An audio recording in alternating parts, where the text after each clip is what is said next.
Hi guys, welcome back to Hadithi. I go by the good name Wangeshi Miriam. Remember, here in Hadithi we talk about the African culture, our heritage, and of course the history that relates to us.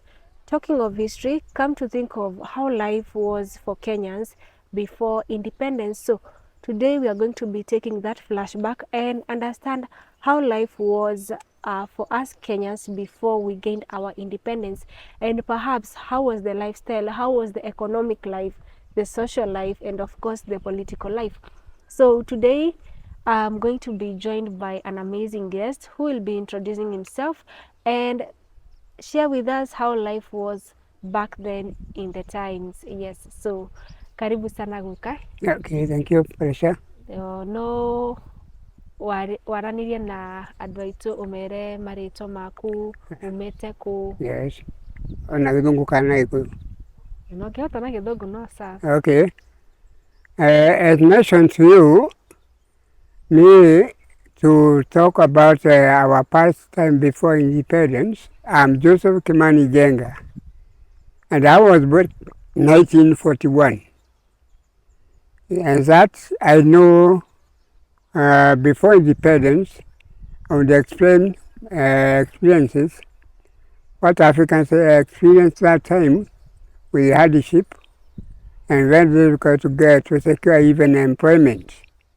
And I think I will answer questions depending on my questioner as whatever was taking place that time. Thank you. Thank you, Guka. So, the first thing that we want to know, the time you were born, Yes. hihi waumire mwena ũrĩkũ? Me, I was born here. Was born here. The other side, where the middle has passed, I was born there. Wangige? Not Wangige? Wagi, Shura. And I mentioned earlier, Shura, not that the name is behind. The land is named, or the Shura is named after the original owner, Ole Shura. And even now that family is still living around Gong. Shura, my great-grandfather bought it from Ole Shura when he was introduced by Mr. Hinga. By Hinga, the original. And who was this Ole Shura? Pardon? Who was this Ole Shura? Ole Shura was a Maasai. That's why he's called Ole Shura, son of Shura. And so, when Mashara came from Muranga, he was settled near Karura.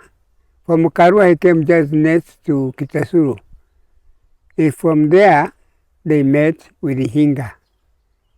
And the Hinga, as you know, he was somehow related to the Maasais. And for that reason, we would have known all Maasais. Although it was a double deal in language. He could talk Kikuyu, he could talk Maasai. So he was left behind by the other Maasais. And because maybe he married Kikuyu ladies, that's why a major problem came. So he was left behind, and is the one who introduced Mashara to Ole Shura. So Ole Shura, that's why this area is called Shura. Yeah. Wow. That's interesting to know why this particular place is called Shura. Yeah. As you have heard from Guka, it's derived from a person who was called Ole Shura. So, now coming back into your life, you were born here. Where perhaps did you go to school? Shura Primary School. Just within? Just here, the one here passed. Shura Primary School. That is 1951. So that's when I started my schooling there. So at that particular time, there were also schools? Yes, there are schools, but it's scattered, very much scattered. And when you complete, when you pass common entrance, you join intermediate. Again, intermediate were very scattered. A bigger area was to be presented by just a single intermediate. And even passing that common entrance was not an easy thing. And some people used to repeat even 5 years. 5 years before they qualify to join and 5 in the intermediate. So life was not all that easy. And then from primary, were you? From primary, you are to join intermediate. So I joined Kahuho. By then, it was after independence. No, before independence. But then the school was originally was an independent school. Like Gethunguri, the present is St. Joseph Secondary. And the great high school, by then it was called Waidaka. These were independent schools. They were put up by Africans to make sure that their people went to school. And even you could cover 3 classes in 1 year if you are brilliant enough. Because the idea was them to educate them so that they can understand why they are fighting for independence. To have that kind of, and then of course a school like Githunguri was started by Bioko Inange. And even Margaret Kenyatta taught in that school. Githunguri, our present St. Joseph School Secondary. So the people who started these schools were fellow Africans? Yes, fellow Africans, these independent schools. I'm not talking of Shula. These were started by the government. But then Africans came up with their own schools, independent, whereby they could control their schools. So in these independent schools, you mean it was only the Africans who are in school? Africans. Alone? Alone. Did you have maybe the Europeans coming to school? No. It was just... They are meant for Africans. Yeah. And then from intermediate school, where did you proceed next? I proceeded to Thika High School. We were with Akina Muite, Gegi Muigai, and Sammy Louis. I think you have heard of that name. Very popular, a good announcer. Sammy Louis. Otherwise, his real name is Tama Mwangondu. You see? Yeah. And then what was next after now you have finished high school? When I finished high school, in fact, I was to complete my school at Dagulit High School. We are the pioneers of Dagulit High School. Because we were 3 classes, 1 class was transferred to Dagulit. So we came to Dagulit High School. We finished in 1964 at Dagulit High School. Yeah. But I understand that a lot happened in this country before that time. Pardon? A lot happened here in this country before that time. Yes. And our viewer wants to know now that life now before we had independence. And the main thing is, of course, there were rebellions that were coming up to fight the British. But we want to understand what are those factors that pressured Africans to gang up and fight for independence. Okay. Anyway, before then, Africans were really bitterly hard fate by hard work because they were to be under Wazungus. You know, prior to that, and as you call even in your history, missionaries came first. Yeah. Like Dr. Crab and Riemann and all this and the rest. And I think we did that history. Yeah. So after that, what followed, the settlers followed. And in fact, majority of these Wazungus occupied Kiambu mainly. Why? Because Kiambu and Lake Muranga, their soil is fertile. Well, let's say you will see Red Hill, push it to Lemuru, you see? Or you go to Ara and Science School, pushing all that way to Kikuyu.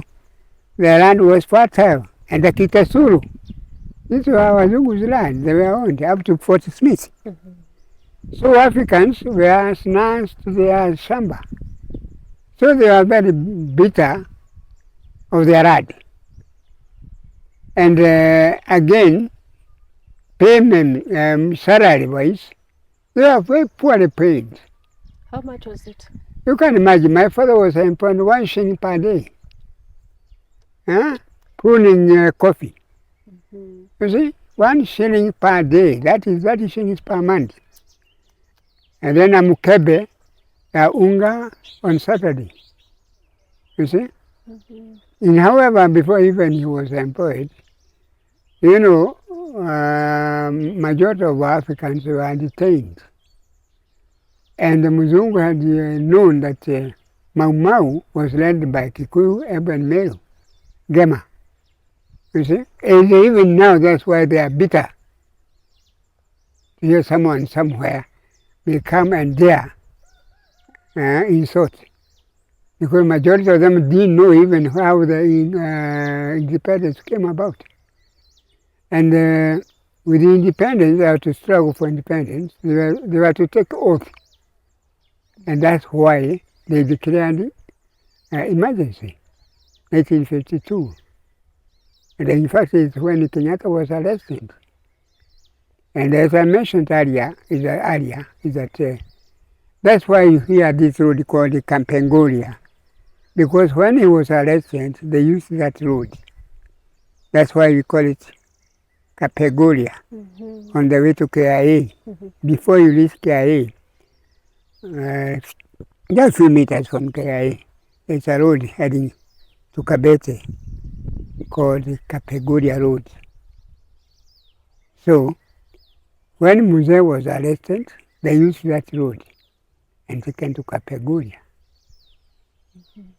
And this were, of course, they were accused, they were dealt with by the court of the law there.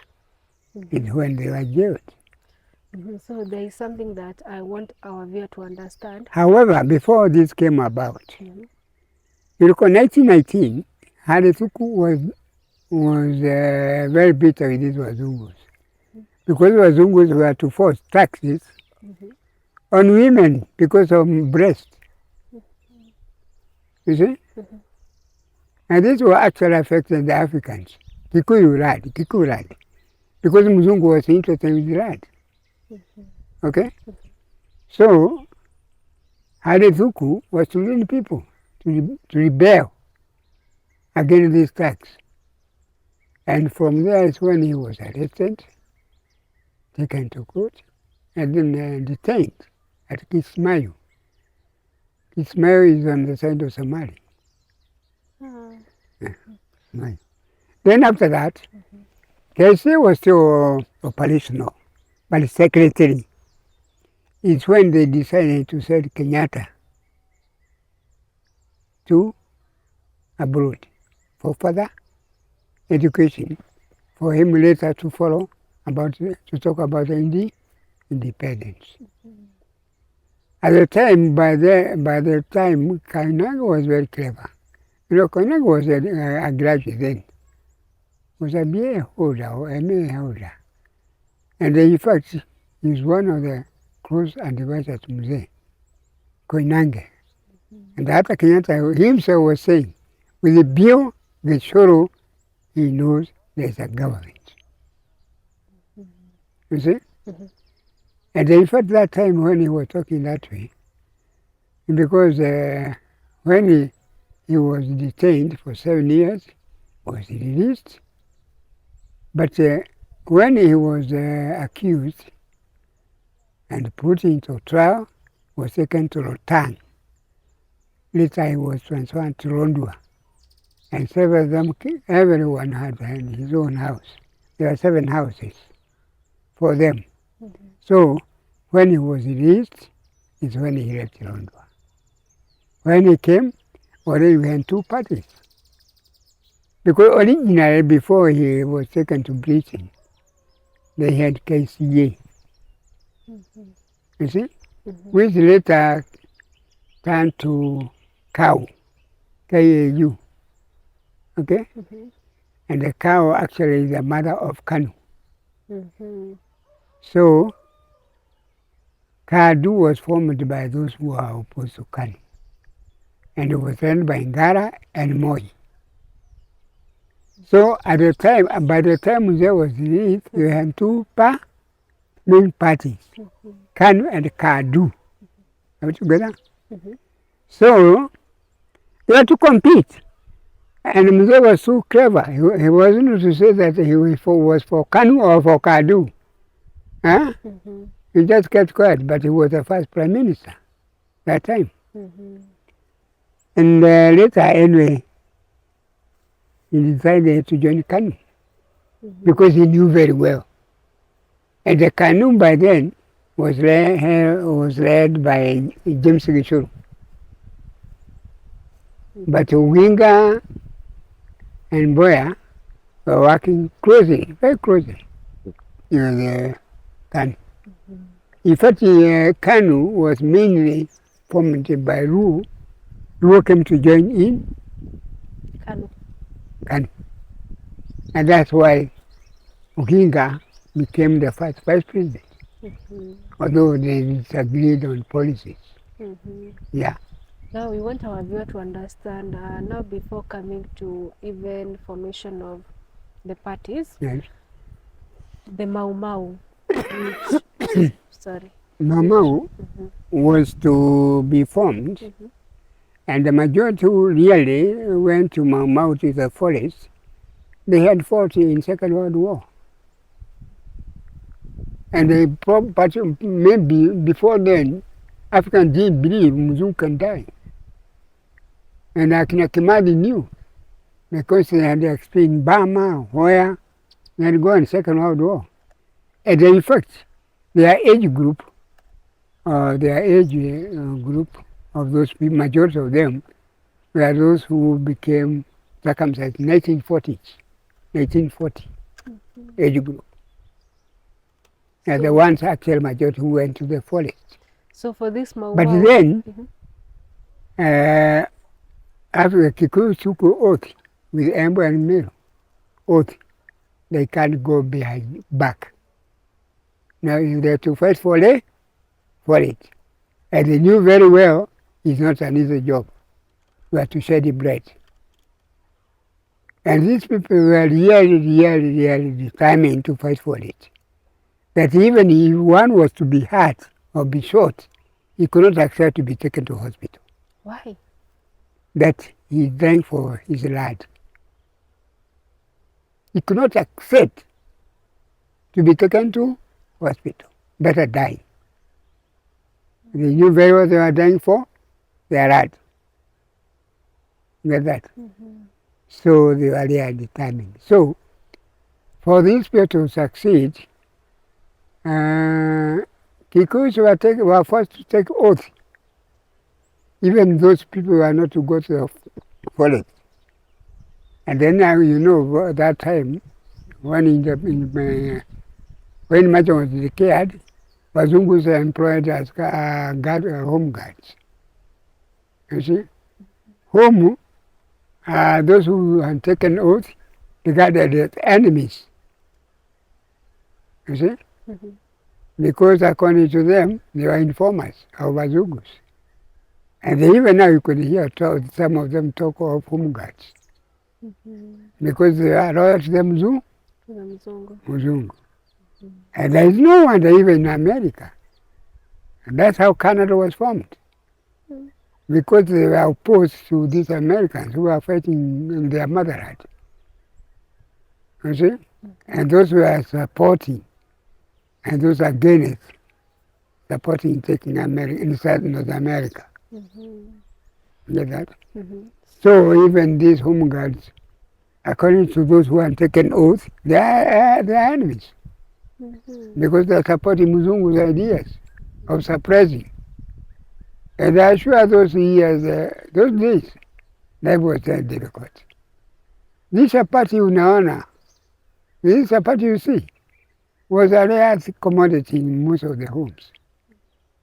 Because, most of the houses were huts, huts with the grass. You see? And even the best house you could see is cornered, it's a square one, but the roofing ni nyasi tu, kuna kitu ingine na walls na mud. Okay? Those houses actually were owned by teachers, who are very few. And again, they were not all that educated. Majority of them reached only standard 4. You see? And even to some, later, when they became, they could not even teach even standard 3 English. Because they didn't know. You see? So education was really very rare among Africans. Muzungu was trying to restrict Africans from learning too much. He didn't believe that. And he knew very well this kind of education will brighten them. They'll see far. They'll understand their rights. And Muzungu had known that. Yeah. So there is also this question that majority of us want to know. Yes. Were the Mau Mau young people? No, even old ones. In fact, the old ones are the ones who took it very seriously. And that's why they were detained.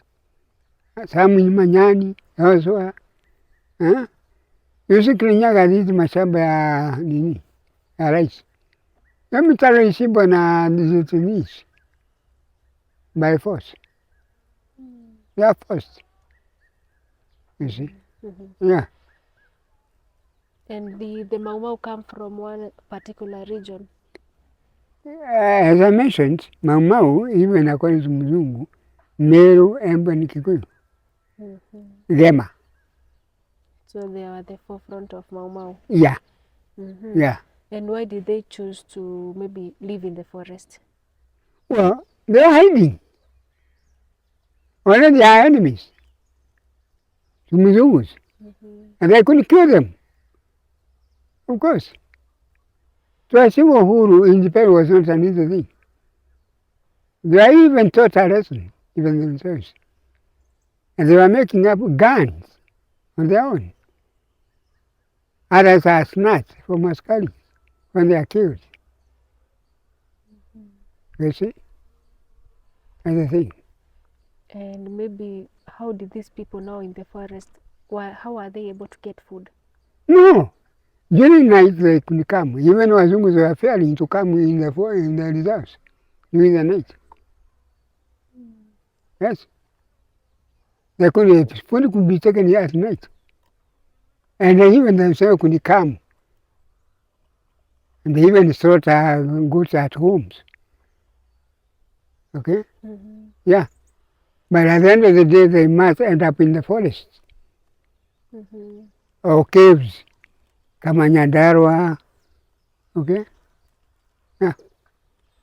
And how did they make sure that, apart from taking the oath, how did they make sure that what we are going to say is going to stay among us?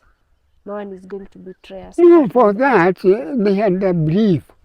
After Kikuyus had that belief in Mary. Taking an oath, not a question of saying. You are swearing. And you know very well, with the Gama people, they fear God. You see? And whatever they say, they take it seriously. They don't reveal the secret to anybody. None, both men and women, none could believe, none could reveal the secret oath. None. And there is also these questions that people want to know. In the forest, there are also women part of the Mau Mau. Yes, there were girls. And again, none could be concerned. It was against that. Wow. The issue of bringing up children, no, that's not right. And where would it's evil, according to them, that time, because of their job, what they are doing. And where would these parents leave their children? Pardon? Where will these parents who have come to live in the forest? No, not really wives, but ladies, young ladies. You see? Not wives with married wives or with children. That's why I'm saying that there's no question of raising children in the forest. That's not right. Because it's wrong. In fact, you can't meet with boys as a girl. There is also one thing that our viewer wants to understand. Where exactly did the word Mau Mau come from? Mau Mau? The word Mau Mau, I'm not a bit try to explain. Mau Mau haswa, unaona wakati kamtoto kabuzi kananyonya, ile kanyonya kweti, mzungu yani kitoko kweti, using kweti, lakini mzungu ndio haswa aliweka hiyo jina ina big way, Mau Mau. Anasikia Mau Mau, yani hiyo kamtoto kanafanya, anasikia ndio hiyo jina alitoa hapo. So that Mau Mau came actually from the British? Yes, yes, no. Wanasikia wakiongea jina Mau Mau, yani kuongea pole pole, kama kamtoto kabuzi kanatoa maziwa. Like mama ring? Yeah, kitu kama hiyo. Interesting. Yeah. And there are those people that we know that like people. Ndio mzungu sasa akachukua ni kama what they are doing, inaitwa Mau Mau. And there are those people that we know, sasa sisi tukisoma kwa vitabu, the people like Dedan Kimathi, they were not. It was in Second World War. Yes. And how was Second World War like? Second World War, that one, you know, I was young. That one, Second World War, it was who were fighting. Burma. You know, even when India became independent in 1947, they were colonized by Wazungus. Ama hizi umesoma akina Vasco da Gama, akina Marco Polo. This is how the explorers started to come to Africa, looking for land. You see? Ama namna gani? Yeah. Oh yeah? So that is so interesting to learn about the Mau Mau. Yeah. But sasa... Otherwise, before Wazungus came, it was pure Africans. Yeah. And how would people rule themselves? They could have chiefs. Yes. They're using chiefs, not actually kama Chimuhoho, watu kama hawa. Na Kinyanjui, Wazimo chief, was appointed by the other elders. So up to this point, kama tusema Masai wanafanyanga wakati wanakuwa wazima, wana pick their leader. You see? By so doing these groups, eventually they may pick one who is above. Yes. So up to this point, we can conclude that Mau Mau came from a bit of the word mamaring. Yes. And we have also been able to kama understand... mtoto wa mbuzi inafanya ikinyonya. Yeah, and we have also been able to understand some of the pressing factors that led Africans to actually come together and form the Mau Mau. Land, because our land was nasty. I was Zungus. We have also been able to understand how these people will survive in the forest. Yes. And how they will maintain that they have the information. They had taken out, themselves. And they had informers, even themselves. There are some people who are left here. Not everybody is in forest. And they still come during the night. And they get the information. Yeah, and for the moment, were they looking for a particular body structure? No. No. So for instance, I mentioned to 1954, 12 cadets were killed here in this school. We signed for them. And they were just playing this mpira kidogo in the field. Saa 8. Hawa watu walitoroa pande hiyo. Wakasukumwa na walikuwa wamechanganywa na wanawake na hawa wasichana wakanywa pombe huko. Ndio sasa walikuta hawa watu, na wakati usiku liingia, sisi wote tuloko kwa field, na mzungu alikuwa anaitwa Mrwaikina. Kwa hivyo naye Maumau kumbe wako kwa ile pigiti, unaona ile pigiti hapo kubwa, walikuwa wamengojea waone matokeo. Kwa hiyo kungetokea vita, lakini lucky enough Charles Jojo, not Charles Jojo, baba yake alikuwa senior chief, alikuwa very popular sana na wazungu. Alisema hapa kwake hakuna Maumau. Hao walitoka pande hii siwa hapa, na ni kweli walitoka Kibadi ile, lakini siwa hapa. Kwa hivyo hakuna nyumba ya chomo hapa, ni hapana. Lakini information wala wako forest wanapata, siati hawatembei manyumbani, na hata chakula wanapelekewa. By who? Women, usiku. Yes. Yeah, and touching on that, can you please maybe share with us, maybe did these women have a particular role in the Mau Mau? These women. Yeah. What role did they Sana. Si unasikia kama huko si watapikia hawa wako forest. Ama namna gani? Na hata unasikia hata wanapikia hapa manyumbani na wanapeleka chakula. Arabu. Of course with the escort. Lazima kulikuwa na wanaume. Yes. And apart from, yes, you have told us the oath and all that, but did you people maybe use some things like songs to maybe convey message? Song? By then watu walikuwa pandu kuanza kuimba hii nyimbo ya nini ya vita. Tena unajua hii mambo ni mambo ilifanywa na saketi kubwa sana. Hakuna mtu anataka yaka mzungu aelewe. Na unajua iko wengine wanaweza hata kumwambia mzungu yeye. Ndio mimi nakwambia home guards walikuwa treated na the real people were fighting for independence kama enemy, because they can also inform them.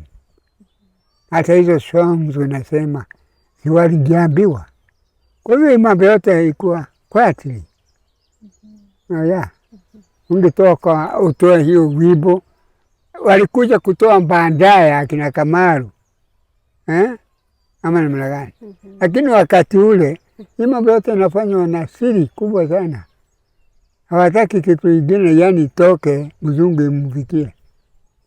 Nasikia naye mzungu anatumia pesa. Nasikia ameandika askari home guards. Kwa hivyo siangeambiwa na yule mwenye kusema hivyo, kufanya hivyo, si anataka labda pesa. Na aonese mzungu yani mtu mzuri. Kitu kama hiyo. And what would happen to if maybe these people, the Mau Mau people, were known by the mzungu? Wangejua. Maana yake hata nyile wako wananyoa na madefu. Wangejua. Yes. Kuna time ya kusifu. Ndio walikuwa na wasilia nyingi. Nafika mpaka huko. Wow, interesting. So after that juncture, this marks our first episode about the early life and the life of Mau Mau. Yeah. Hardship. Looking for cows. And mistreated, even you can't be considered by mzungu kama grown up. Unakuwa treated just like a child. Hata young boy ya mzungu atakupiga kofi na utakujibu. So it's hard work. Salary hakuna. Kwa hivyo nakwambia June Christmas, hata kama munakosa chapati, mjue kweli mko hadi leo. Na unasikia chakula hapana bei kali. Lakini hata hiyo shilingi moja kuipata si rahisi. Si rahisi. Shule tulikuwa naipata tu shilingi. Lakini iko wengine wanakosa hata hiyo shilingi mbili. The time was hard. and maybe things like maybe milk? How much would you buy at that time? Milk by then, you know the question of selling milk was not there. Wale walikuwa na cows. Ng'ombe yenyewe inaila maziwa ya chupa moja ama chupa na soda. Na unakamua na mtoto yake naye inanyonya. Kwa hivyo inaila maziwa. Hii grade cows iko hapa kuwekwa na Africans could not be allowed. Sababu mzungu naye hataki kupata hiyo maziwa mingi unataka. Ana discourage ati itakufa. Unaona? Hata coffee. Sasa mzungu alikubalia watu wapande coffee. Cash crop. Ama majani. Sasa it came later. Just few years before independence. And not all. So a few people. You see? Oh yeah. Naona? Yeah. Acha nifunge hii episode moja alafu tutaendelea na nyingine sasa. Okay. Wow, that has been interesting, learning about the early life, the Mau Mau, how these people would meet, the factors that led to the uprising of the Mau Mau, and so much more. So this marks an end to our first episode, and very much grateful to our Guka here, and see you in the next episode.